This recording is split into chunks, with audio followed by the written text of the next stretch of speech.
What up folks, Cajun Blaze here, and today we're going to talk about large folders. I figured what better way than to start off with this Buck 110 as the first featured large folder here. It's made in the USA.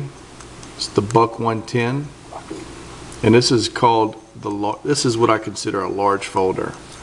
I mean, a lot back before they had tactical knives, you know, really good tactical knives like the Strider SNG.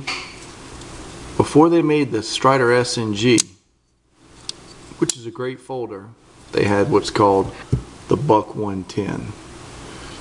And for a lot of guys, can still relate to having this folder along with a leather sheath, because it had no pocket clip. Slip right there in that leather sheath and carry that on your belt. That was what it was all about. Every guy, especially if you lived out in the sticks, if you're a walking coon ass, you had your large Buck 110 strapped to your belt. But then Spyderco back in the 80s came out with this type of knife here that had a one thumb stud or a thumb hole for opening, a one-handed opening. Wow, nobody had ever seen that before. Not only did Spyderco come out with the one-handed opening, but they put a pocket clip on that knife so that you could keep it in your pocket or on your belt and it not be stuck at the bottom of your pocket, you know, weighing down with the change in your pocket and all that other good stuff. This is a Spyderco Enduro 4. And it's a large folder. Another Spyderco knife, this is my first military that I purchased. It's a large folder. The regular military blade, I mean, that's just man, look how nice that is.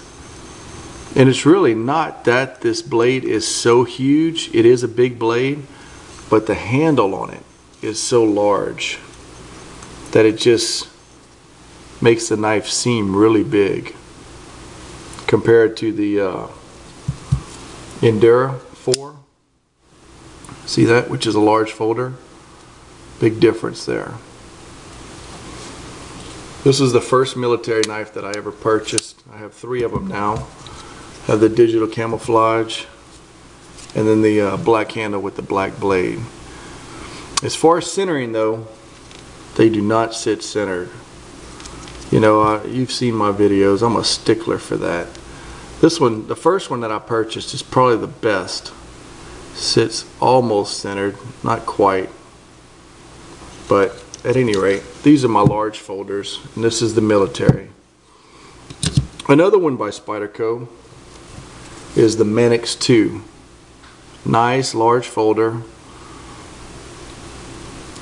It's by no means a small knife. You might could categorize this as a medium-sized folder, but man, it's just a sweet blade.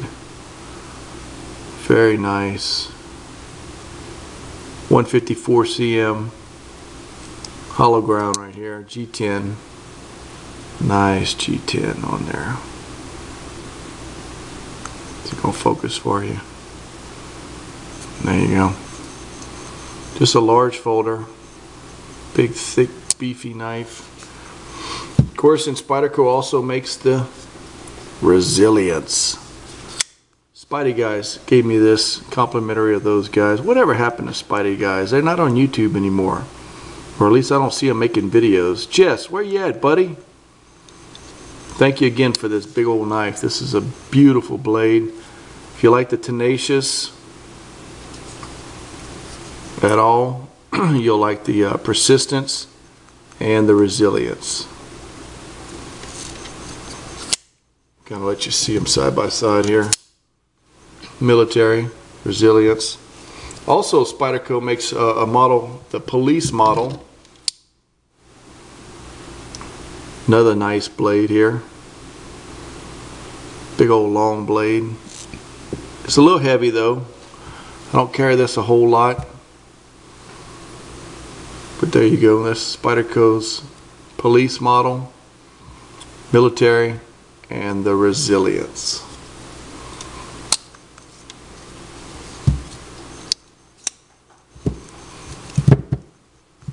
Yeah, baby. Another large folder would be this Sebenza.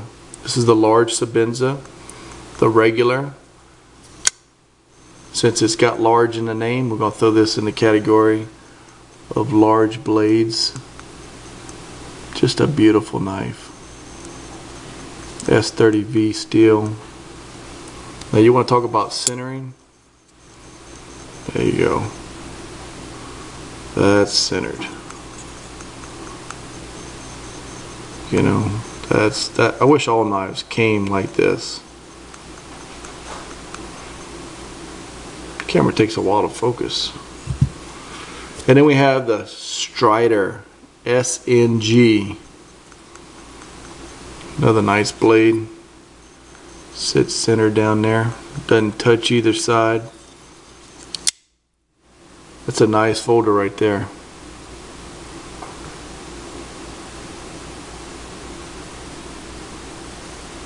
It's my Strider SNG.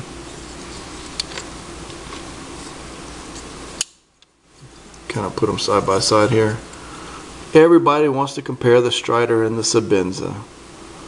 I mean, there's really not anything to compare except for maybe price point, in that it has titanium on this side, but it has G10 on this side. I mean, look at the thickness difference on these two blades.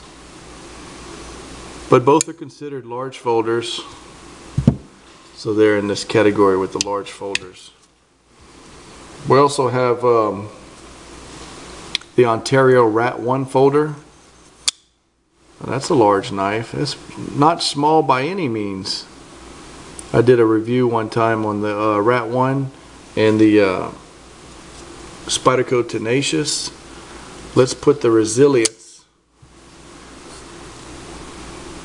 next to the Rat 1. You can see the difference there. It's kind of hard to see.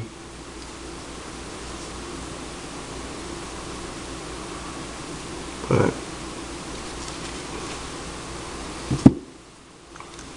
it's the Rat 1. FRN handle, liner lock. Just a beefy blade.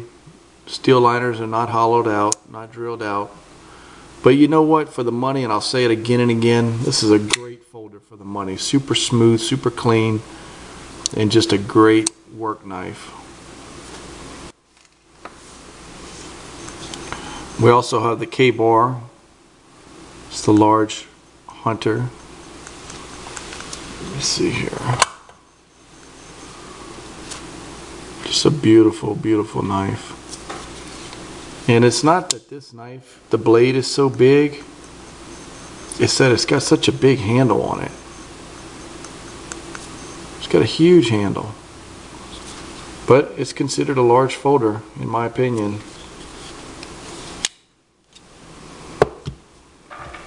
And we also have the cold steel, the Voyager. This is the large Voyager.